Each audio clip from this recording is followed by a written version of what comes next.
Olá, boa noite. Como vai? Vai bem? Está no ar aqui pela TV Pantanal, canal 22, emissora do Grupo Gazeta de Comunicação, o programa Opinião, 15 de novembro. Proclamação, não é, Lorenberg? Isso aqui é... Isso. Ah, Paulo Coelho, você fugiu da escola? Não, não fugi. Eu estou falando que é a proclamação da República, né?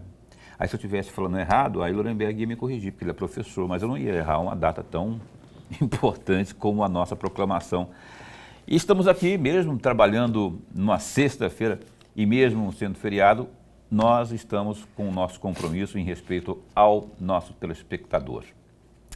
Aliás, está a postos aqui, é praticamente sócio nosso aqui, é o Fábio Granja. Ele veio muito tempo aqui em nome da CDL, a Câmara de Dirigentes de Lojistas. Ele saiu da CDL, ele entrou na puberdade lá, agora saiu depois de 15 anos quase, ele já está com outros ares, outros voos, no nosso Fábio Granja, que é consultor,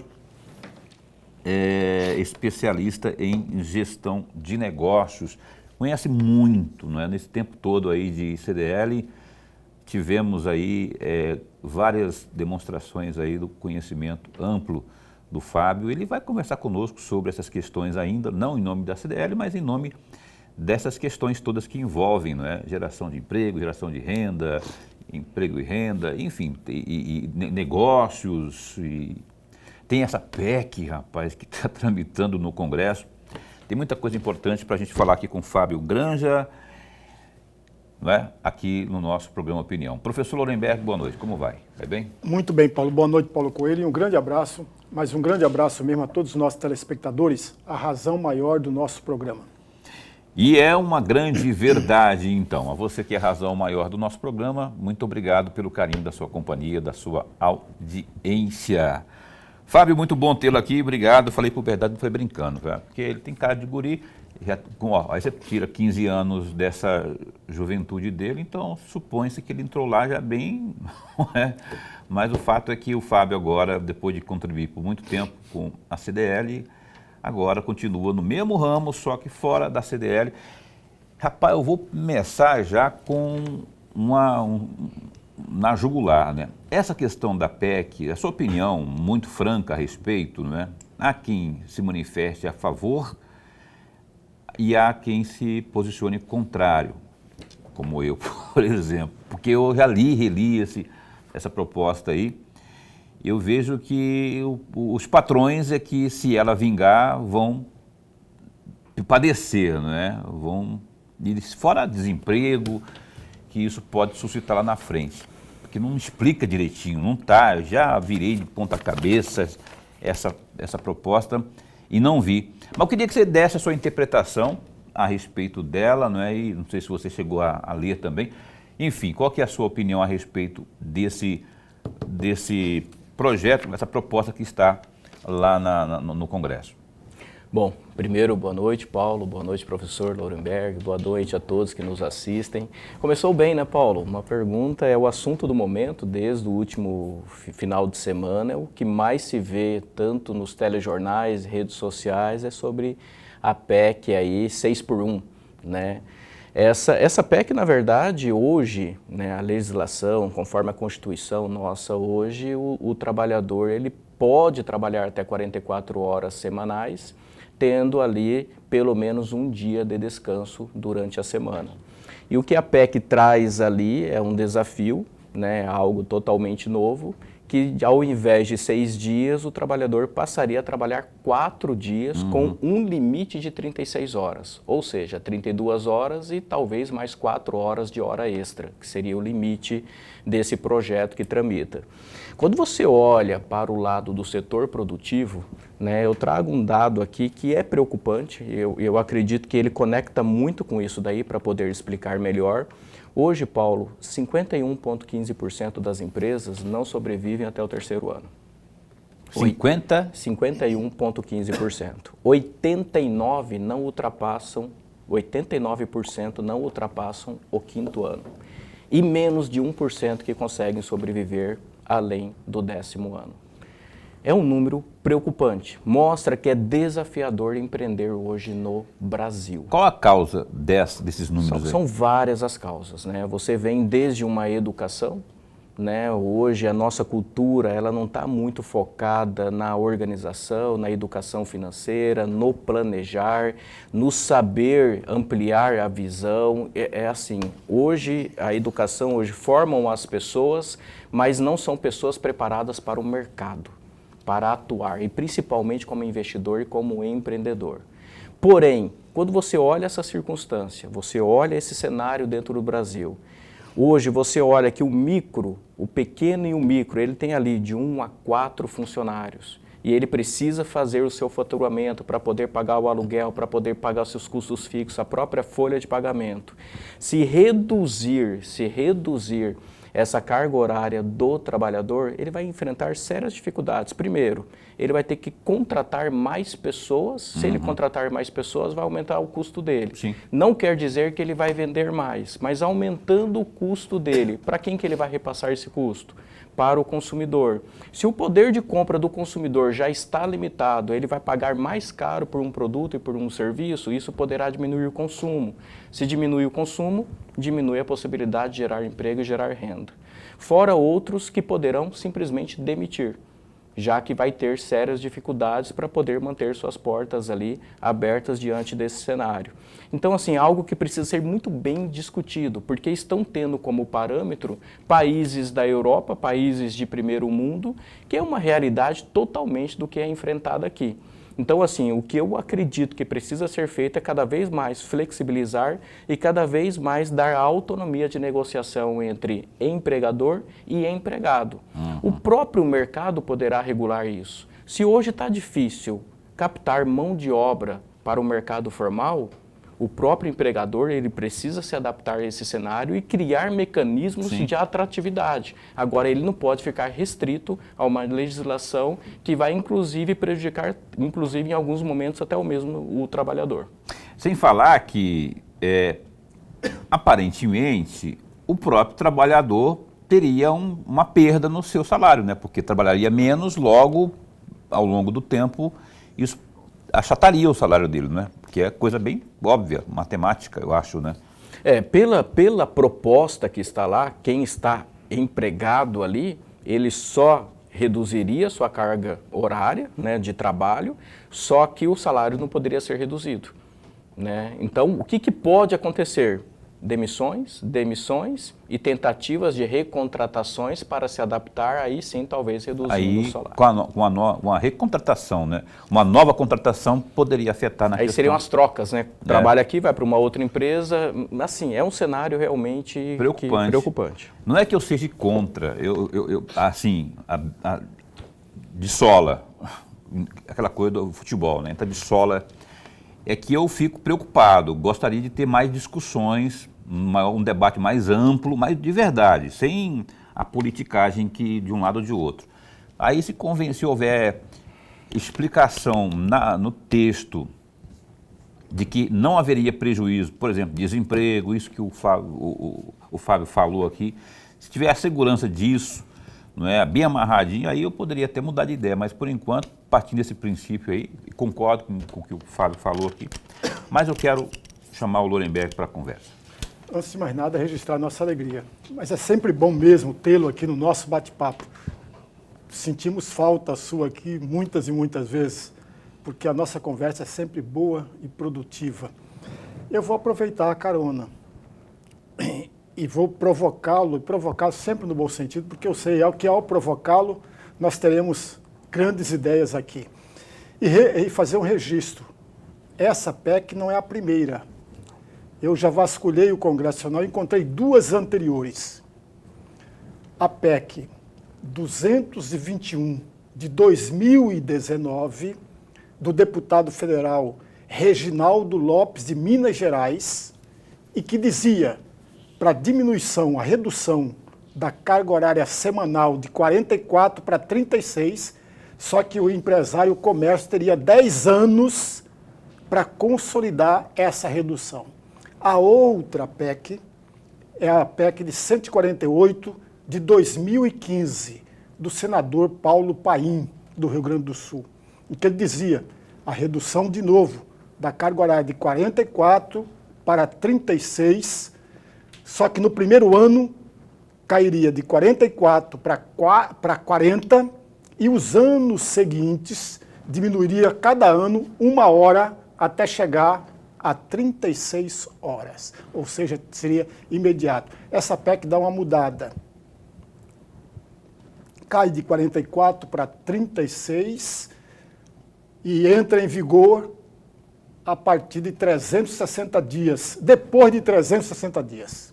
Está lá no artigo 2º da própria PEC. Por falar em PEC, permita ler um trecho da justificativa dessa PEC, porque eu gostaria muito de um comentário seu sobre esse trecho da justificativa na página 2 dessa PEC. Diz o seguinte, aliás, não é a autora da PEC, ela cita uma professora de economia, uma economista chamada Marilena,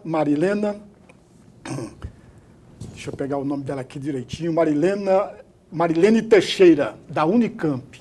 Ela diz o seguinte, entre aspas, com a adoção da redução da jornada de trabalho, sem redução dos salários, como consequência, teríamos o impulsionamento da economia brasileira e a redução da desigualdade, à medida que o aumento do consumo demandaria maior produção de serviços, resultando em mais contratações, além de garantir mais postos de trabalho, o que diminuiria os níveis de desemprego no país. E ela conclui, com jornadas menores, quem trabalha vai ter mais tempo para lazer, para estudos, para a vida pessoal, vai aproveitar melhor o tempo, inclusive consumindo mais.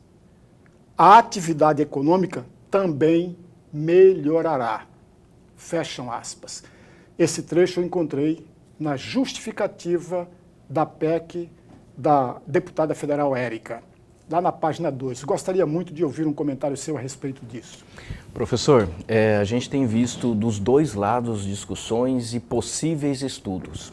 Isso daí é um posicionamento dela, mas para quem vive a realidade lá na ponta, que você precisa abrir sua empresa, você tem seus custos fixos, você hoje disputa com o mercado, não só com o mercado físico, com o ambiente online, você tem que ter estratégias, você tem tributação, você tem um ente público que, infelizmente, em muitos momentos mais atrapalha do que colabora para que você possa empreender com mais agilidade e possa realmente colocar tudo aquilo que você deseja em prática. Hoje, empreender é desafiador dentro do nosso país. O custo da operação ela é muito alta. Então, assim, como eu, empreendedor, tenho um único colaborador, eu tenho uma dificuldade enorme para manter os meus negócios em dia por diversos fatores. Como que eu vou manter o mesmo custo fixo, sem ter, ou melhor, como que eu vou manter o mesmo faturamento, uma mesma venda com um único colaborador, tendo que reduzir a carga horária? Não, eu tenho que contratar mais. Mas eu não estou conseguindo nem malemar pagar esse colaborador que está lá dentro. Como que eu vou contratar mais? Ou seja, na prática é outra coisa. Assim, o que eu estou dizendo, existe sufoco. Hoje, empreender no Brasil é sufocante. Então, assim, se a gente visse talvez um projeto que trouxesse, ok, vai reduzir, ou querem estimular a redução, eu acho que tem que ter uma troca. Eu acho que você limitar é uma coisa, agora você estimular é outra. Como que você pode estimular? Aquele empresário que proporcionar para os seus colaboradores uma carga horária menor, um ambiente de trabalho melhor, ele pode ter um benefício frente àquilo? Ele pode pagar menos imposto? Ele pode ter algum tipo de incentivo? Ninguém pensa dessa forma. E será que simplesmente reduzir a carga horária vai gerar um benefício de fato para o ser humano? Por que a gente não pensa melhor, eu vou sair um pouco disso daí, mas por que a gente não pensa melhor nesse translado do trabalhador da casa dele até no trabalho? Ele perde 1 hora, meia hora, 2 horas, transporte público péssimo. Você olha esse trabalhador, muitas vezes, não tem onde deixar o seu filho numa creche. Ninguém faz uma PEC aí obrigando o governo a proporcionar isso para a população. Muitas vezes um trabalhador não consegue ir ao trabalho porque passa mal durante o caminho, não consegue ser atendido da forma devida no posto de atendimento. Às vezes perde 1 dia, 2 dias para ser atendido, falta no trabalho, tem seu salário reduzido ou às vezes consegue por um atestado médico. Mas eu estou falando assim, existe uma estrutura dentro do nosso país que ela precisa ser debatida. Então, assim, os estudos que a gente tem visto, por muitos que têm trazido ali a favor da PEC, é muito com base em países desenvolvidos. E muitos que trazem esse estudo não vivenciaram, não vivem a prática lá. Não vive o dia a dia do empreendedor, daquele cara que realmente passa noites e noites sem dormir. Talvez ele sim precisaria de um apoio para que ele pudesse pensar, respirar melhor e proporcionar um ambiente ou estratégias melhores, porque ele vive sufocado. Ele coloca a sua vida em jogo, seu patrimônio em jogo, muitas vezes em favor de uma economia, de um desenvolvimento de outras pessoas, mas ele não tem um amparo que ele deveria. Então, assim, a discussão ela precisa ser mais ampla. Não que não tenha, todo mundo precisa viver melhor, mas para viver melhor existem correções que precisam ser feitas antes de simplesmente reduzir uma carga horária do trabalhador no país. Mas aí, Pode falar. desculpa, mas aí, permita, eu vou provocá-lo de novo. Claro. Mas provocar sempre no bom sentido, sempre no bom sentido. Na mesma justificativa, lá na página 3, tem um detalhe que todos nós conhecemos, mas no final tem uma provocação a todos nós. Veja, entre aspas, sob a análise da redução da jornada legal do trabalho, compreende-se que no marco da Constituição Federal de 1988, em que o tempo de trabalho foi reduzido de 48 horas para 44 semanais. As outras grandes, e aí está a provocação, as outras grandes alterações na legislação de tempo de trabalho favoreceram os empresários em detrimento dos trabalhadores, como aconteceu em 2017. Ela está referindo aqui à chamada reforma trabalhista do governo Michel Temer. E aí vem a minha pergunta, estou transferindo a provocação para o senhor. O senhor concorda com essa afirmação, a de que as grandes alterações na legislação do tempo de trabalho favoreceram os empresários em detrimento dos trabalhadores, como aconteceu em 2017, ou não e por quê? Olha só, o Fábio vai responder a essa provocação do Lorenberg, que só sabe fazer isso, sabe provocar, não é? Não vou pedir para ele responder agora, porque eu tenho que ir para o intervalo comercial, tem 1 minuto só, senão eu vou ter que interrompê-lo e depois do intervalo, então, o Fábio Granja responde a essa provocação aqui de certas pessoas sobre a PEC que está em tela aí, que a gente está discutindo aqui. Né? Um instante só, intervalo comercial.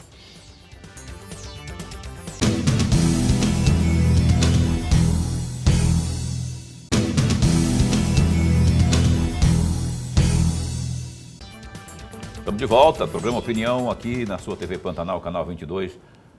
O glorioso Lorenberg Alves, professor Lorenberg, deixou uma pergunta para o Fábio Granja, nosso entrevistado dessa noite. Nós estamos entrevistando aqui o Fábio Granja Júnior. Qual é o nome do seu filho, que nasceu recentemente aí? Está com 2 anos, né? 2 anos já, João Pedro. João Pedro, parecia que esse dia, ele estava aqui no dia que nasceu praticamente, né? E grande João Pedro. O pai do João Pedro está aqui, consultor, especialista aí em gestão de negócios, ex-diretor, dirigente lá da nossa CDL. O Lorenberg deixou uma pergunta, você lembra da pergunta? Lembro. Seja à vontade, por favor. Lembro sim. Bom, primeiro a gente tem que deixar claro, né, também, professor, que apesar do limite de 44 horas, a média hoje são de 39 horas. Hoje, a maioria das empresas, né, com patamar, cargos, dependendo das funções, eles já trabalham 30 horas ou 36 horas. Mas tem funções, tem situações que você não consegue adaptar isso, né, ainda mais de uma forma tão brusca como está sendo colocada. Então, por isso que precisa ser corrigido muitos pontos e favorecer aquele cara, aquela pessoa que realmente empreende e procura gerar emprego e gerar renda. Inclusive, o maior gerador de renda hoje, né, o setor de serviços e comércio, que serão os mais prejudicados, principalmente pelo porte, pelo tamanho, pela fragilidade, pela falta de acesso ao crédito, por diversas dificuldades que encontram no dia a dia. Eu não vejo, sinceramente, eu não consigo ver que o trabalhador foi prejudicado, né, com a reforma trabalhista que teve na época do governo do Michel Temer. Inclusive, na época, a gente trabalhava muito no sentido, e nós temos um pensamento, quando você olha grandes economias, que a legislação trabalhista, ela precisa ser cada vez mais flexível, inclusive para o trabalhador. Tem muitos trabalhadores que ficam limitados também. Antes hoje, né, de certa forma, com a reforma trabalhista, o trabalhador ele pôde ter mais de um emprego, mais de 2 empregos. Então, assim, depende muito daquilo que ele está buscando. Então, favoreceu muitas pessoas. Eu não vejo uma perda, eu não vejo, assim, algo que prejudicou. Pelo contrário, o que a gente teve como prejuízo, eu nem coloco como a reforma trabalhista. Eu coloco como prejuízo, infelizmente, um pós-pandemia, que durante a pandemia muitas pessoas acabaram deixando seus empregos formais e acabaram indo para a informalidade. E essa informalidade, muitos vivendo, né, de benefícios do assistencialismo, do Bolsa Família, não estou dizendo se eu sou contra ou não, mas ficaram reféns disso e acabaram ficando refém, ficando na informalidade e não querendo voltar mais para o mercado formal. Só que existem estudos que nós fizemos dentro dos setores produtivos que hoje o melhor caminho ainda para a grande massa da população é um mercado formal, porque a informalidade, ela gera o quê? Instabilidade. Nem sempre o que você consegue de recurso nesse mês, você vai conseguir no mês seguinte, só que os seus custos continuam iguais. Inclusive a inadimplência dentro do nosso mercado, ela subiu pós-pandemia, principalmente com o aumento da informalidade. E o grande risco dessa população hoje, que a gente tem percebido, é o futuro dela, o risco da não aposentadoria. Porque quando você está no mercado informal, qual a segurança que você vai ter lá no futuro? O seu físico não aguenta, o governo não tem caixa para sustentar toda essa população. Os benefícios estão, na verdade, sugando recursos daquele que contribui, daquele que faz a contribuição, mas ele não consegue repor de outra forma. Então, por isso, não é à toa que o INSS está quebrado, se a gente for olhar o cenário de hoje. Então, assim, eu não consigo enxergar como um prejuízo. Pelo contrário, eu tenho um olhar assim, que eu acredito que naturalmente o mercado, pela necessidade do empregador de ter o colaborador aqui, ter junto com ele, naturalmente, ele vai criando mecanismos que podem favorecer tanto um lado quanto o outro. Em discussões que a gente sempre tem em alguns ambientes empresariais, eu vou até abrir uma outra situação aqui, a gente vê, por exemplo, uma geração Z entrando muito no mercado, que não tem o mesmo propósito que o nosso. Nós somos educados como? Nós somos educados pensando em ter uma casa, pensando em conquistar um carro, pensando em crescer. Essa geração que vem, ela não tem esses propósitos, ela não tem essa ambição. E isso, inclusive, afasta ela daquilo que gera compromisso. Ou seja, afasta do mercado formal. Independe se são 4 dias, 5 dias, 6 dias, mas tem afastado. E o que os empresários, empreendedores têm feito? Têm buscado se adaptar a esse cenário e não obrigado essas pessoas a se adaptarem ao mercado. a esse cenário. Então, o que eles têm buscado? Eles têm buscado valorizar mais, eles têm buscado capacitar mais, eles têm buscado dar mais flexibilidade, como home office. Hoje tem muitas empresas, determinadas funções, que têm colaboradores, empresas de Cuiabá, que têm colaboradores em outras cidades, em outros estados, e que conseguem fazer a entrega de forma plausível.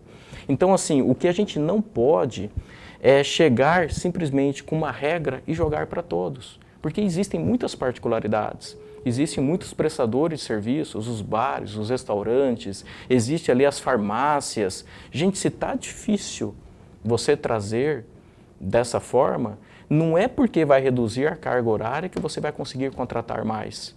E como que você vai contratar mais se você não faturar mais? Então, assim, como conectar isso de uma forma que também beneficie aquela pessoa que empreende, que gera emprego e gera renda? Então, a discussão ela tem que ser mais ampla. Nós precisamos ampliá-la mais, nós precisamos realmente entender como que funciona na ponta para poder chegar aí com uma possível PEC que poderá mudar todo um cenário do Brasil que não está na melhor forma que a gente gostaria. Então, assim, eu não enxergo como prejudicial. Não sei se respondeu, professor, mas... Né? Provocou, né? Você provocou e ele respondeu aqui. Mas nós vamos continuar falando sobre isso. Aliás, eu só queria dizer que existe toda essa discussão lá no Congresso, né? E nem o PT, que é o partido do presidente da República, fechou questão a respeito, não é?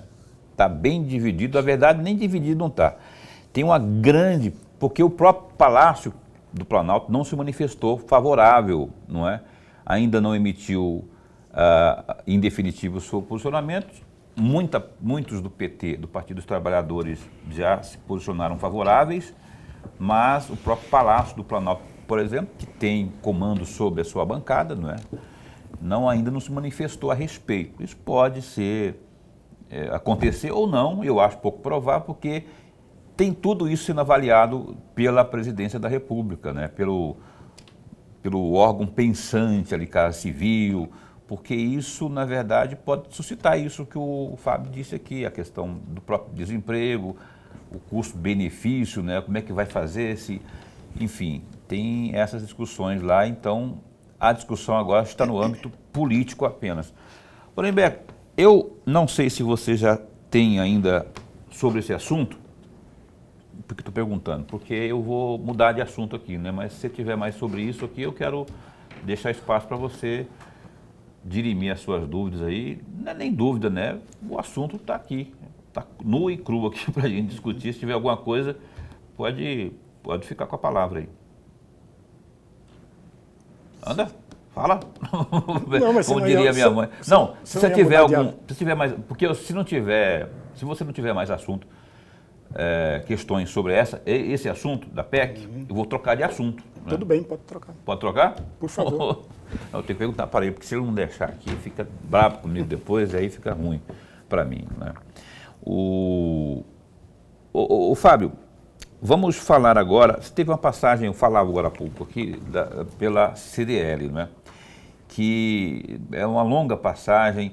Hoje, ainda falando da questão de geração de emprego, hoje, se quiser remeter ao tempo que você esteve por lá, beleza, mas a sua experiência dá conta de que, ponto, a CDL daqui, ela está na vanguarda, como que ela está diante das outras unidades no país afora? E outra coisa,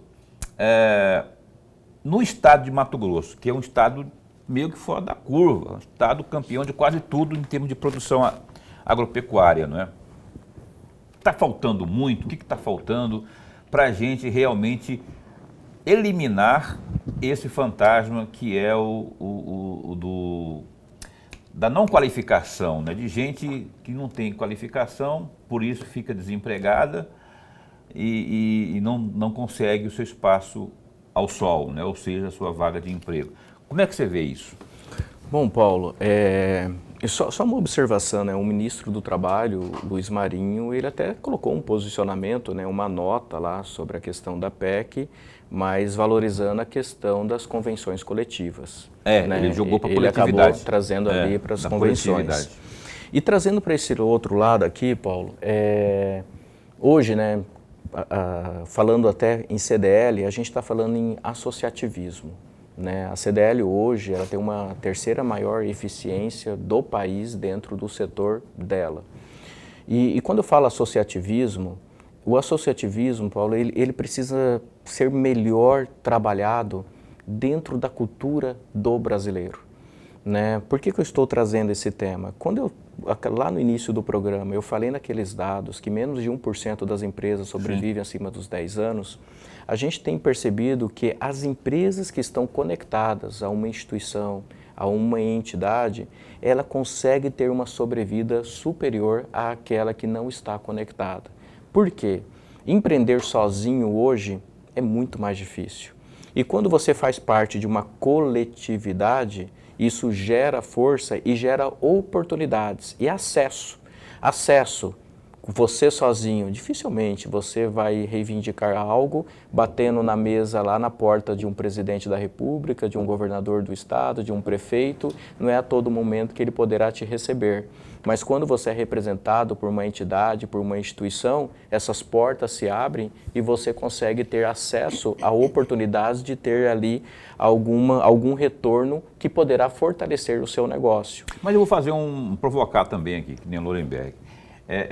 Não custa caro se associar a uma entidade, por exemplo? Porque eu, digamos, hipoteticamente, eu quero empreender. Sozinho, como você disse aí, é bem mais difícil.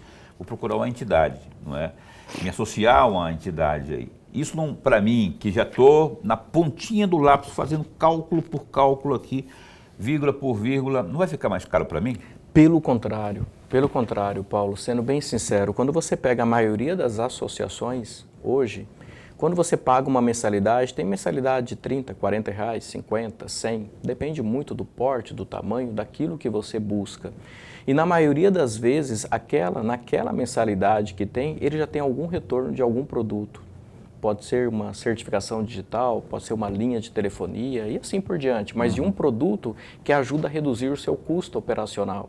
E a maioria dos produtos, o que uma entidade oferece hoje? A representatividade, ela representa trabalhos sociais e sustentáveis e ela tem uma gama de ações, de soluções, de produtos e serviços que você utiliza dentro da operação dos seus negócios. E a maioria das vezes, o custo que você pagaria normal no mercado, você vai pagar muito abaixo a partir do momento que você está dentro de uma associação. Que existem vários tipos de associação. Existe aquela associação que você junta, a gente se une aqui, vamos dizer que nós somos um supermercado, cada um tem um supermercado, só que de pequeno porte, a gente se une para quê? Para ter mais força, para poder negociar melhor junto com os fornecedores. Então você traz um benefício para todos. Alivia a carga. Inclusive. Alivia total. Então existem vários modelos, mas o retorno que você tem, você eleva o seu nível de conhecimento pelas trocas, você tem acesso assim a ações, a projetos que vai te ajudar a ter um nível de profissionalismo maior, você vai ter acesso a produtos e serviços com valores menores que vai ajudar a reduzir seus custos operacionais e fora as ações institucionais que você poderá ser representado e ouvido através de uma instituição. Interessante isso, rapaz. Olha só, eu nunca tinha pensado por esse lado aí, porque quando se une as forças, você acaba abrindo um horizonte bem maior para fazer os seus negócios. Né? E muito maior. E assim, até eu falo sempre uma diferença de cooperativa, né, e associações. Que as associações, eu tenho muitos diferentes ali. Eu tenho o grande, eu tenho o pequeno, eu tenho o médio. Então você vai estar convivendo com todos. Então o network que é criado ali, isso te favorece muito. E a associação, ela tem um fim, que é um fim social. Tudo que se produz ali dentro, produto, serviço, retorna ali para dentro. Não é dividido o resultado, não é dividido o lucro. Não existe lucro dentro de uma associação. Diferente de uma cooperativa. A cooperativa você também junta forças, só que é para se tornar forte para ir para o mercado. Todos aqui somos produtores de leite, vamos chamar assim, vamos nos unir, somos pequenos, unimos dentro de uma cooperativa para gerar um nível de profissionalização melhor e fazer uma entrega com mais qualidade no mercado e lá no final a gente divide aquele resultado. sustentando a cooperativa, mas sustentando o nosso dia a dia aqui como empreendedores, como produtores. E esse lucro aí, ele não fica menor porque você vai dividir, né? Porque muitas vezes o cara quer manter o negócio sozinho porque o lucro é só meu, né? Mas ele não pensa que eu estou provocando aqui que eu estou interessado nisso também, porque daqui a pouco se eu for abrir uma leiteria, eu vou chamar o Lorenberg e mais uns 4 aí para a gente fazer uma cooperativa. Pelo contrário, Paulo, eu gosto de pegar muito o exemplo, principalmente da região sul, você pega o Rio Grande do Sul, muitos dos vinhos que chegam são feitos por cooperativas, porque lá são pequenos agricultores. Então, dentro da sua propriedade, você sendo sozinho, você não vai conseguir produzir o vinho. Você vai ter mais dificuldade de colocar a sua uva dentro do mercado. Você vai ter isso, porque você vai requerer muito mais investimento de estrutura, de pessoas, de profissionalização. E você, entrando dentro de uma cooperativa, essa cooperativa vai fazer isso por todo esse grupo. Então, assim, a chance de você lucrar é muito maior. E aí a gente traz os exemplos, como lá no início a gente falou muito da Europa, né? Nesse caso, a Europa tem que ser trazida para cá como um fator positivo. Lá funciona. Funciona e muito. Mato Grosso é um pouco diferente, né? Quando a gente entra para o lado do agro, que Mato Grosso tem grandes propriedades aqui. Né? Lá no sul predomina muito porque ela tem pequenas propriedades. Então a cooperativa ela ajuda muito o pequeno. A associação independe, porque o nosso propósito aqui pode ser um propósito de levar mais segurança para o nosso bairro. É um propósito nosso. Então nós vamos nos reunir, juntar as nossas forças, porque aí não vai ser só o Fábio batendo na porta lá de um ente público, mas teremos 10, 20, 30, 100, 1000 pessoas batendo. Então você ganha força para conseguir produzir aquele resultado. Perfeito. Eu vou para o intervalo comercial, coisa bem breve, já voltamos aqui com o Fábio Granja, nosso consultor especialista em gestão de negócios. A gente volta num instante só.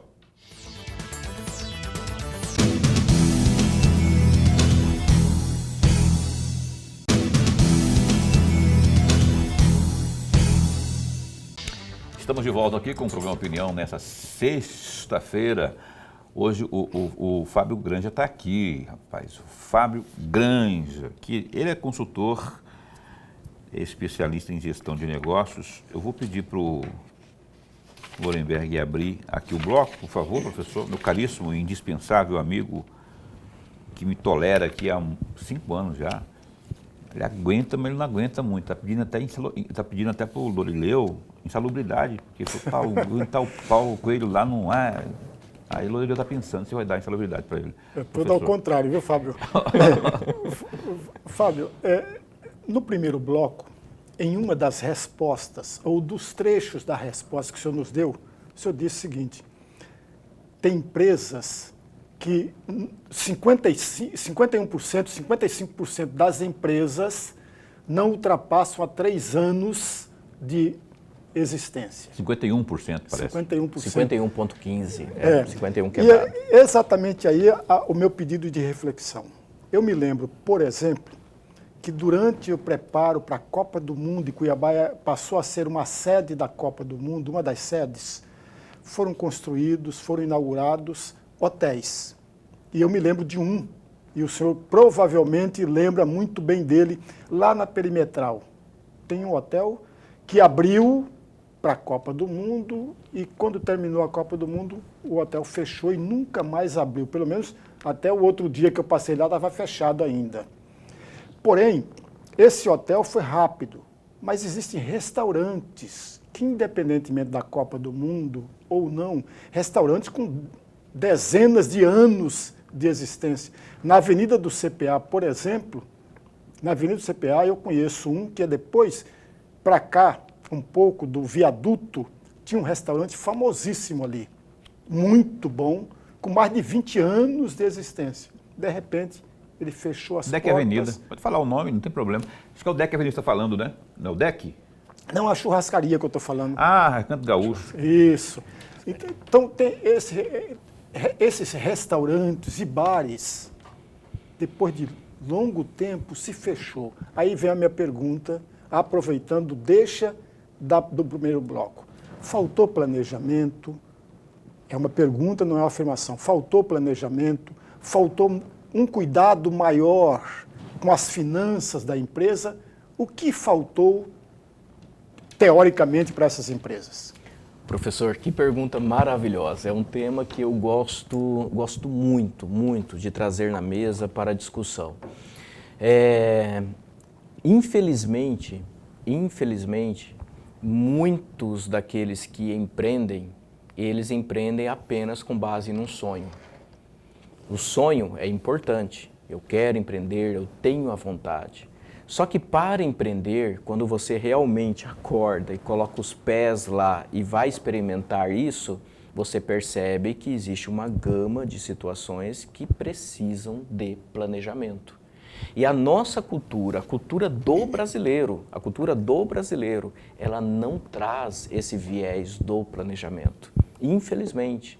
Nós temos muitas empresas que tiveram sucesso no decorrer de muitos e muitos anos, que partiram lá do bisavô, do avô, aquele empreendimento familiar, mas que hoje dificilmente sobrevive se ela não tiver o planejamento. E o que o planejamento ele traz? O planejamento, primeiro, você vai empreender. Primeiro, você tem que estudar o quê? O mercado. Dentro daquele produto, dentro daquele serviço, como que está esse mercado? Como que está o cenário? Eu sempre gosto de citar um livro aqui que ele fala do Oceano Vermelho e do Oceano Azul. O Oceano Vermelho, né, um mar vermelho, vamos chamar assim, é aquele sangrio, aquele cenário sangrento, onde você vai colocar um produto, vamos pegar aí uma farmácia. Eu vou abrir uma farmácia, meu Deus, é um cenário que você, em termos de concorrentes, é absurdo. Então, assim, você vai ter um nível de dificuldade muito maior. Agora, qual que é o azul? Eu entendi, busquei no mercado alguma situação, algumas dores, algumas necessidades da população que quase ninguém está entregando ou ninguém está entregando e eu percebi que tem uma grande possibilidade de fazer uma entrega diferente aqui. Então, esse é um cenário propício para você abrir um negócio. Só que quando envolve esse planejamento, você tem que identificar esse mercado, você tem que identificar a persona, o público-alvo, você tem que ter um processo muito bem definido, você tem que entender, sim, ter percepções de educação financeira. Educação financeira não é só pessoal, educação financeira é para o negócio, é para a vida, é para fazer prosperar o seu negócio. Então você tem que entender onde você pode investir, onde você pode cortar gastos e como estabelecer ali realmente um fluxo de caixa sadio para que a sua empresa permaneça dentro do mercado. E além disso, dentro do planejamento, você tem que prever fatores internos da sua operação e fatores externos. E os fatores externos estão como esse: leis trabalhistas, carga tributária, burocracia, né, para que você possa destravar o seu negócio, né, taxas e mais taxas. Hoje você vai comprar ou financiar uma sala, financiar um imóvel, meu Deus, são muitas as taxas que você paga, cartório, prefeitura. Então, assim, você precisa planejar. E você só vai ter um direcionamento para que o seu negócio realmente faça acontecer se você tiver isso muito bem escrito. Porque senão você pode imaginar, ter tudo na cabeça, sonhar, mas na hora que for colocar em prática, você vai ter sérias dificuldades porque você vai deixar buracos. E quando você perceber, pode estar virando uma bola de neve ali, que por mais que você comece a vender, você não vai conseguir suprir aquilo que foi estabelecido, principalmente como gastos, como custos e como despesas. Então, assim, esse é um fator que eu sempre falo.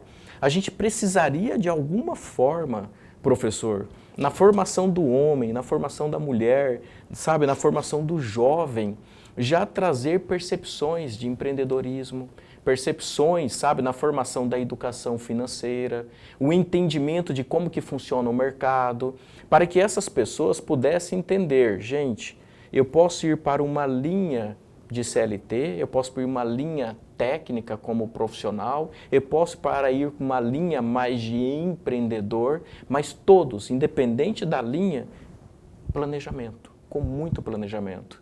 E a nossa cultura, infelizmente, hoje, não traz isso. E a gente precisa debater mais sobre isso, porque realmente a maioria das empresas que morrem, eu participei de muitos projetos, até voltando um pouco da CDL lá, CDL hoje, a gente tinha muitos projetos ali de receber essas pessoas. Projetos, eu participei de um projeto coordenando junto com a CDL, com o governo do estado, que nós capacitamos mais de 4.000 pessoas em todo o estado, né? O pequeno empreendedor. Mas qual que era o conceito dessa preparação? Era uma semana ali em sala de aula, levando a educação financeira, a percepção de marketing, de comunicação, de mercado, de vendas, de financeiro, sabe, de gestão, para que ele pudesse ter essa percepção básica. Ele saía com um plano de ação lá de dentro e depois ele recebia mais 90 dias de mentoria e consultoria, para que o negócio dele pudesse ser colocado na prática. Mas quem que faz isso? Quem que participa? Entendeu? E não era fácil, totalmente gratuito e não era fácil de atrair as pessoas. Por quê? Porque ela não foi formada, ela não foi educada, sabe? Ela não foi preparada. E muitas pessoas enxergam isso como dificuldade ou não têm uma percepção de entender que é importante ela entender cada vez mais de se planejar e se posicionar no mercado. Perfeito. O velho da Avan, quando ele veio, o Luciano Hang, quando ele veio aqui inaugurar uma das lojas que a Avan tem em Cuiabá, ele, nas duas, pelo menos últimas, que ele, aqui em Cuiabá, duas, né? Tem a de Vargas Grande também. Nas duas aqui de Cuiabá, as duas que há, a Avenida CPA e aquela na Fernando Corrêa, ele reclamou muito da burocracia e falou mal, e saiu falando mal. Veja bem, o velho da Avan, não é? Para quem eu tiro o chapéu, bom de vista ele ali sabe empreender. E gera emprego, e graças a ele tem muita gente empregada, inclusive aqui em Mato Grosso. Reclamando dessa burocracia aí, não é?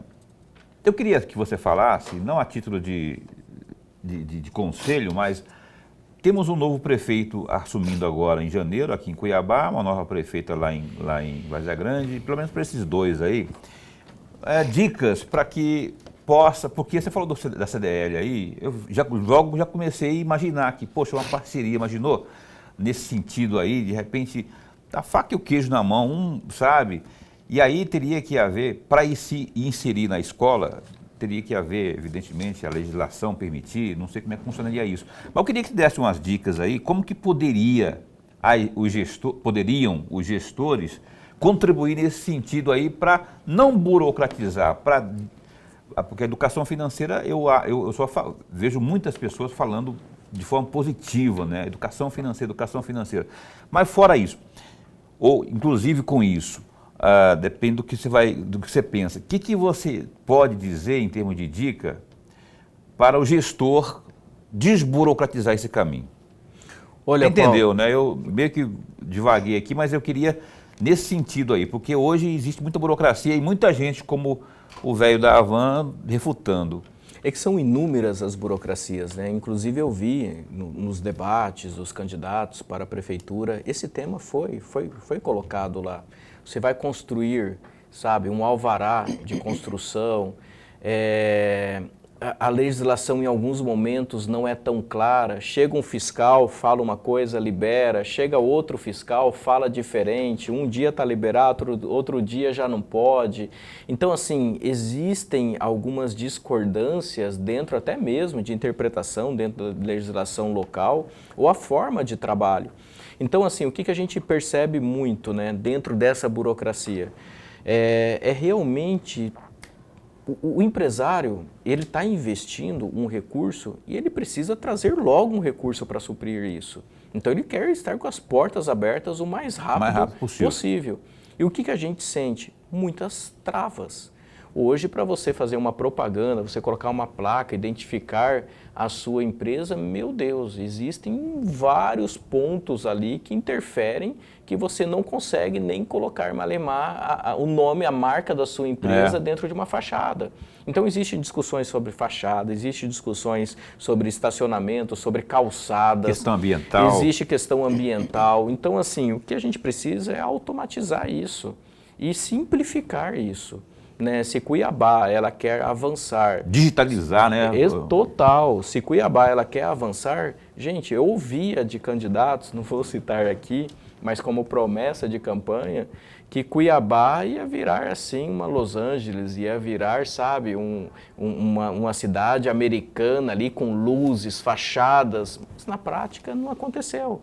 E esbarra no quê? Numa legislação ultrapassada que precisa se adequar com uma realidade, com uma cidade que quer se desenvolver de fato. Esse é um ponto, tá, Paulo?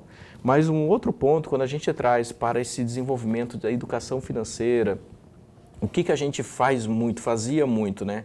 As associações, as CDLs, associações comerciais, entidades, elas precisam estar mais presentes nas decisões dos setores públicos. Elas precisam ser mais ouvidas, elas precisam estar mais conectadas, porque existem projetos brilhantes.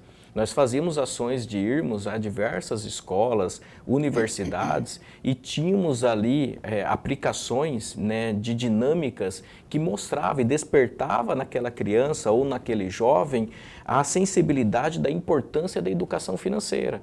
E qual que era a provocação que a gente fazia, Paulo? De levar aquele tema para dentro da família. Porque quando a gente pega as gerações, né, baby bloomers, aquela turma ali, a geração X mesmo, vem de uma disciplina onde o pai ali, ele não coloca os problemas, né, junto com a família, ele não discute com a família um problema financeiro, por exemplo, ele acaba trazendo a responsabilidade e a carga muito sobre ele. E se nós queremos trabalhar a educação financeira, a gente precisa discutir mais. A gente precisa discutir onde que gasta, onde que investe, onde que precisa poupar para tentar formar essas pessoas para o futuro. E a gente tem essa dificuldade. E nos trabalhos que a gente sempre fez lá foi muito nesse sentido, de levar isso para o jovem e a provocação ser a partir dele dentro de casa. Com certeza, porque então quem for governar, né, o próximo prefeito em Cuiabá e Várzea Grande, precisa aproximar e ter mais ações, unindo, né, o ente público junto com o privado em prol do desenvolvimento realmente do indivíduo. E usar e abusar da tecnologia, né? Que está aí para... E não é só tecnologia, Paulo. Quando a gente fala inovação, não é só a tecnologia em si, é inovação mesmo. Uma cultura ágil, uma gestão ágil. Então, assim, não é mais... Até quando eu falei em planejamento, tem gente que tem um preconceito, né? Planejamento não são mais aqueles 100, 200, 300 folhas, gente. Com 2, 3 planilhas, você faz seu planejamento estratégico do ano ali, tranquilamente você consegue aplicar aquilo de fato. Professor, a última pergunta do programa cabe a Vossa Excelência. Mas, Fábio, vamos pegar exatamente trechos da sua resposta, que, resumindo, você falou de questão da burocracia e a questão da legislação. E aí vem a minha pergunta para um cenário que eu vou descrever muito rapidamente. É a burocracia de fato, é a legislação de fato que caiu o movimento comercial do centro velho da cidade, do centro histórico da cidade? Foi isso de fato que aconteceu ou faltou iniciativa tanto por parte, é uma pergunta, não é afirmação, tanto por parte dos empresários quanto por parte dos governantes? Eu já ouvi proposta, por exemplo, de transformar aquilo tudo só em calçadão, com exceção da Getúlio Vargas. Aí não pode, a Getúlio Vargas não pode. Mas o restante, todas em calçadão. E eu ouvi, não tenho certeza, que parte dos empresários não concordam com esse calçadão. Eu queria que você respondesse em 1 minuto e meio para a gente encerrar o programa. Nossa, vamos lá, 1 minuto e meio. 1 minuto e meio. Na verdade, é um conjunto, professor, é um conjunto. Existem, sim, empresários que rejeitam construções de calçadão, mas em prol disso, eles procuram o quê?